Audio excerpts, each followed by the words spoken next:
put some lights up. I think you can see the lights. That's a lava lamp. You never get to appreciate the lava in it because it just looks like an orb, but I don't mind having an orb behind me. Ooh. I don't know if you can see, but up there, that is one of the spotlight things. I have those like spotlight bulbs in my ceiling. It's not on. It's covered by a bit of paper, and I'll tell you for why. Recently I was lying in bed, it was the morning time, I was just adjusting to the fact that I was alive again, as you have to do every morning, and a woodlouse fell out of the light fixture and landed on my head. I hope he's okay.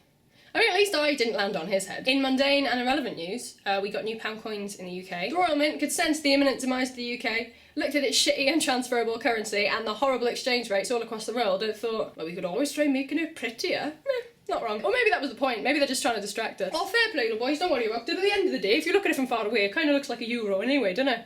Good as new. And I mean, it kind of does. There was a news article as soon as they came out that said, oh, watch out, there's been a mistake. A bunch of the coins were printed as like a tester run that say 2016 instead of 2017. Amongst other things, Wales has the Royal Mint, DVLA, Company's House and HMRC, and every single one of those is a failure. That's a little shamrock for Northern Ireland, a thistle for Scotland. On the end here is the English rose, and to separate them all, so that no trouble breaks out, is a leek. Because yes, the leek is the national vegetable of Wales?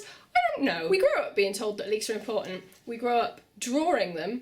You can buy hats to dress as them, but I don't really know what's happening. The daffodil is the national flower.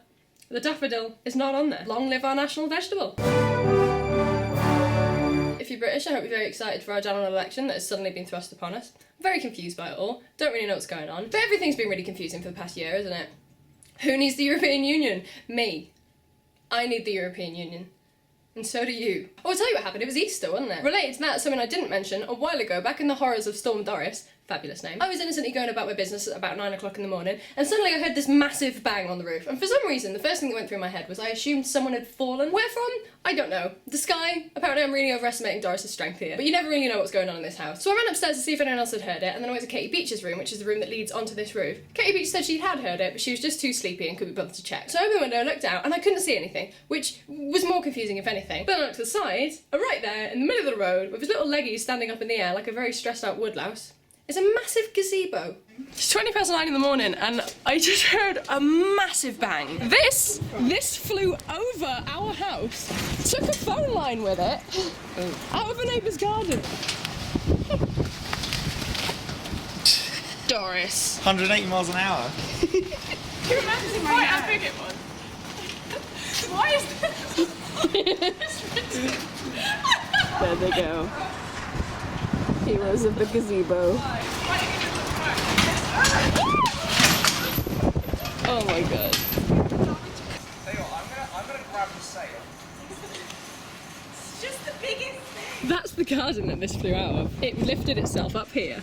The neighbour's gazebo had caught the wind, leapt onto the roof, bounced on it and then landed in the middle of the road. Weirdly, missing every single car that it could have hit. I guess God was just trying to spite me. Joke's on you, God. I had cover. So after we parked it outside properly in the double yellow line, we went to the neighbour's house, knocked on the door, but there was no answer. But then about 2 hours later, someone knocked on our front door and was like, excuse me, is that my gazebo, perchance? Then it turned out that the neighbours were away on holiday. This was their daughter who had come round to, like, water a plant or feed a cat or check on a gazebo, I suppose. But she'd been investigated and apparently it looked like you needed a very gazebo-specific tool to dismantle it, which she didn't have. And then she said she rang the council to be like, hello, I've got this big object that I need to put back in my house. And they were like, well, you better do that then, or we'll fine you. Fine her for what? The wind. So after a bit of discussion with this lady, we couldn't dismantle it. There was no way of doing that. We couldn't just leave it there because the council were going to fine her. So we came to the conclusion that the only thing we could really do was just pick it up and just chuck it back over the way it came.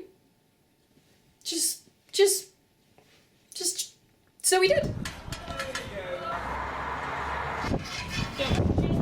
One, drop!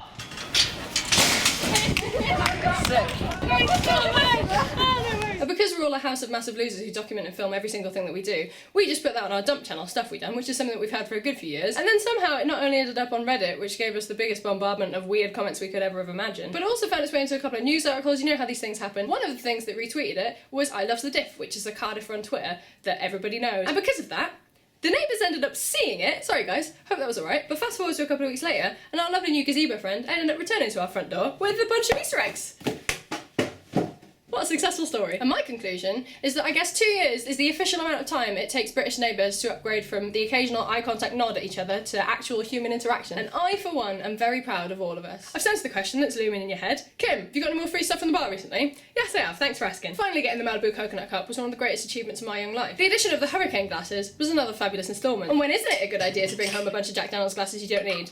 Answer, never. At this point, I pretty much may as well just build my own merch store. But this time, what I got for free, I mean, I say for free. It's free for the bar, not for me. So, I mean, it's theft, really. It's theft, is what I'm doing. But it's, you know, it's a victimless crime theft, isn't it? I've always said that. The latest edition is, buckets.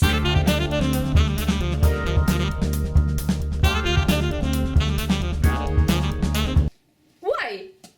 I don't know. It's all beach theme, isn't it? This one's got palm trees on it. This one's got flamingos on it. We got more palm trees. We got pineapples. Sometimes the free stuff that arrives at work isn't gifts that I've selected, but it's just accidents that we're then instructed to keep. Like a huge vat of Bourneville hot chocolate powder, colossal amounts of Weetabix, and 6 rogue tins of apples. Somebody somewhere is missing an imperial ton of chocolatey apple crumble. But we put them to good use as well. They may have made a massive dessert and fed a small to medium-sized village, but we affectionately named all of the tins of apples and then begun a staff-wide game of hide and seek. Reduce, reuse, recycle, guys. Also, the customers leave tons of shit behind. Who forgets that it's their birthday? You came in with these, you leave with these.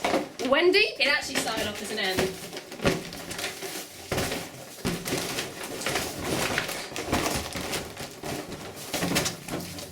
So that's my haul of stuff that I've nicked from work. But you know what I always say? If you do it where the CCTV isn't on, it's only God that'll know you've done wrong. Beer before liquor gets you drunk quicker.